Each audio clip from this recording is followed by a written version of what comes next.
दोस्तों, सबसे पहले मैं एक नौजवान होने के नाते भारतीय राष्ट्रीय कांग्रेस की जो मौजूदा स्टीयरिंग कमेटी है उसने जो संविधान में एक संशोधन किया है कि पार्टी प्रतिनिधित्व में हर एक स्तर पर 50 वर्ष से कम उम्र के व्यक्ति को 50% तक सीट जो आरक्षित किया गया है, मैं इस देश के नौजवानों के बिहाफ पर भारतीय राष्ट्रीय कांग्रेस को कोटि कोटि धन्यवाद करना चाहता हूं।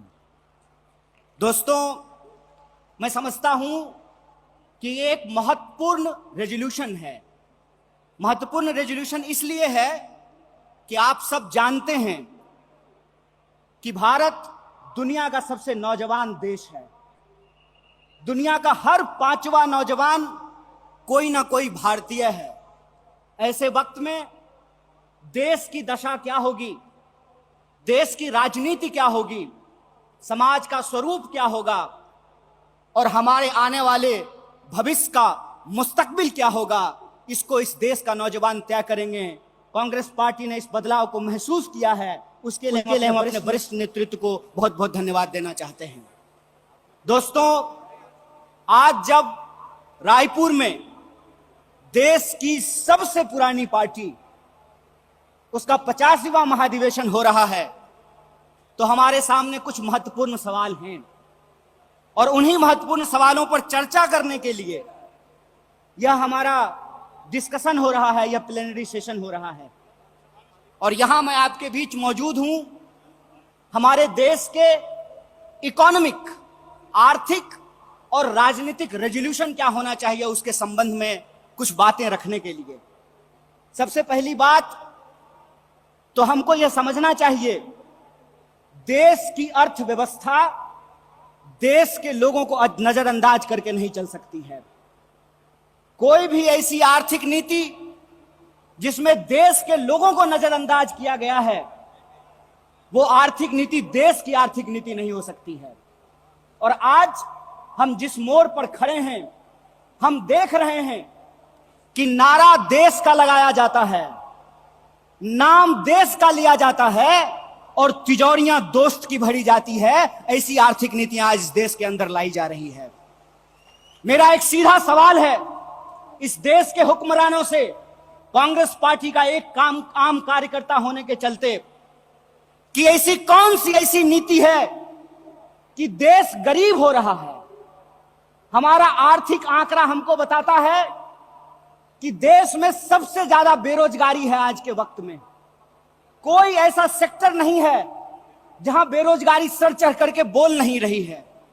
आप तमाम सर्वे उठा करके देख लीजिए, लगातार अमीर और गरीब की खाई बढ़ती जा रही है। इस देश के संसाधनों पर मुट्ठी भर लोगों का कब्जा होता जा रहा है। वैसी परिस्थिति में जो देश की संकल्पना है, जिसको महात्मा गांधी ने देखा है, जिसको मौलाना अबुल कलाम आजाद ने देखा है, जिसको सुभाष चंद्र बोस ने देखा है, जिसको श्रीमती इंदिरा गांधी ने देखा, जिसको स्वर्गीय राजीव गांधी ने देखा, जिसको इस देश की संविधान ने इस रूप में वर्णित किया है कि देश देश के लोगों से बनता है। जब देश देश के लोगों से बनता है तो आप मुझे बताइए कि देश कैसे गरीब हो रहा है और देश के 2-4 पूंजीपति कैसे अमीर हो रहे हैं। यह कौन सी ऐसी जादू की छड़ी है जो मौजूदा सरकार चला रही है। आप मुझे बताइए कि आम लोगों की आमदनी घटती जा रही है और देश के 1-2 पूंजीपति दुनिया के अमीरों की सूची में जाकर के शुमार हो जाते हैं। मैं यहां यह बात स्पष्ट कर देना चाहता हूं, हमारी पार्टी अमीरों के खिलाफ नहीं है, हमारी पार्टी पूंजीपतियों के खिलाफ नहीं है, हमारी पार्टी उद्योग धंधों के खिलाफ नहीं है, हमारी पार्टी उद्योगपतियों के खिलाफ नहीं है। लेकिन हम ऐसा देश नहीं चाहते हैं जहां आम लोगों के पास रोटी नहीं हो और प्रधानमंत्री के पास चलने के लिए 8,500 करोड़ का विमान हो। हम ऐसा देश नहीं चाहते हैं कि इस देश के आम लोगों के हाथ में शिक्षा नहीं हो, कलम नहीं हो, स्लेट नहीं हो, कंप्यूटर नहीं हो, मोबाइल नहीं हो और इस देश की जो सरकारी संपत्तियां हैं, बीएसएनएल के बारे में क्या कहा गया? बीएसएनएल के बारे में कहा गया, बीएसएनएल का मतलब होता है भाई साहब नहीं लगेगा। अरे भाई साहब नहीं लगेगा तो आप मुझे बताइए कि जियो धन धनाधन कैसे करेगा? यह सवाल आज इस देश के सामने खड़ा है। सरकार क्या करेगी? यह सवाल मैं पूछना चाहता हूं इस देश के नीति निर्माताओं से कि अगर एयर इंडिया नहीं होगा, जब देश में नहीं होगा एयर इंडिया, तो आप बताइए क्या करेंगे ज्योतिरादित्य सिंधिया? जब एयर इंडिया नहीं होगा, जब रेलवे नहीं होगा, जब बीएसएनएल नहीं होगा, तो मैं कहता हूं कि इस देश में मंत्री की क्या जरूरत है? जब देश में जनता नहीं होगी तो फिर इस देश में सरकार की क्या जरूरत है? जब देश में स्कूल नहीं होगा, अस्पताल नहीं होंगे, सड़कें नहीं होंगी, तो आप मुझे बताइए कि फिर संसद की क्या जरूरत है? इस देश की जो पूरी की पूरी संकल्पना है, उस संकल्पना को आज एक बार फिर से कांग्रेस के राष्ट्रीय महाधिवेशन में पुनर्विचारित करने की जरूरत है। देश का मतलब होता है देश में रहने वाले लोग। डीडी नेशनल पर एक कार्यक्रम आया करता था, नेहरू जी की किताब है discovery of India. Discovery of India के एपिसोड में नेहरू जी आम लोगों से पूछते हैं कि बताइए कौन है भारत माता? किसको भारत माता कहते हैं? भारत माता इस देश में रहने वाले लोग हैं। जब हम भारत माता की जय बोलते हैं तो भारत माता की जय बोलने का मतलब है इस देश के 140 करोड़ लोगों की जय। और 140 करोड़ लोगों की जय का मतलब है कि 140 करोड़ लोगों के हाथ में पढ़ाई हो, 140 करोड़ लोगों के हाथ में काम हो, 140 करोड़ लोगों के लिए रोजगार की व्यवस्था हो, 140 करोड़ लोगों के लिए इलाज की व्यवस्था हो, 140 करोड़ लोगों के लिए चलने के लिए सड़कें हो, गाड़ियां हो, रेलवे हो, हवाई जहाज हो। और आपने देखा कि देश में कुछ लोग लोकतंत्र को अपनी बपौती समझ लिए हैं। अभी जब मैं हवाई जहाज की बात कर रहा था तो मुझे दिल्ली एयरपोर्ट याद आ गया। दिल्ली एयरपोर्ट पे भारी जो है सिक्योरिटी फोर्स आई थी हमारे एक नेता को गिरफ्तार करने के लिए।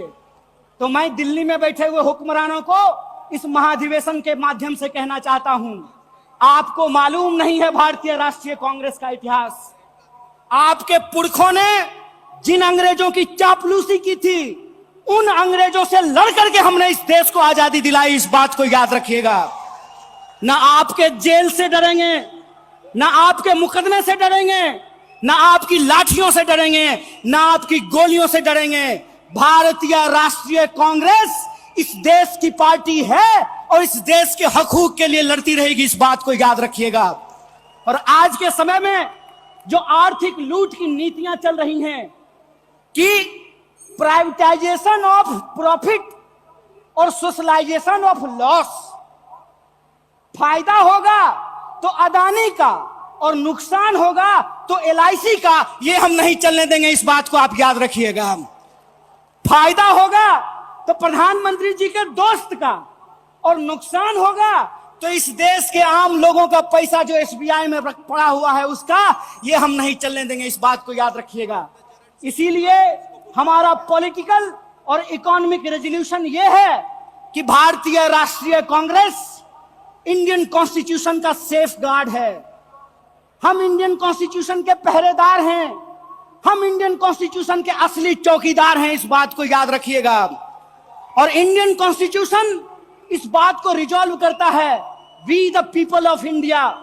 और यह जो we the people of India है, इसमें इस देश में रहने वाले वो तमाम लोग, चाहे हिंदू हो, मुसलमान हो, सिख हो, ईसाई हो, जैन हो, पारसी हो, बुद्धिस्ट हो, या वैसे भी लोग जो किसी धर्म को नहीं मानते हैं, वो सब भारत के लोग हैं। और उनके हकूक के लिए, उनके अधिकार के लिए, कल्याणकारी राज्य की अवधारणा को बचाए रखने के लिए भारतीय राष्ट्रीय कांग्रेस संघर्ष करेगी। और यही जो पॉलिटिकल रेजोल्यूशन है कि हम देश के लोगों के बुनियादी सवालों के लिए, रोजी रोटी, कपड़ा, मकान, शिक्षा, स्वास्थ्य, सड़क, बिजली, पानी और इस देश के संविधान के लिए संघर्ष करते रहेंगे। इसी आशा और उम्मीद के साथ आप तमाम सम्मानित मंच और आप तमाम प्रतिनिधियों का एक बार पुनः स्वागत करते अपनी बात को खत्म करूंगा। शुक्रिया। इनकलाब जिंदाबाद।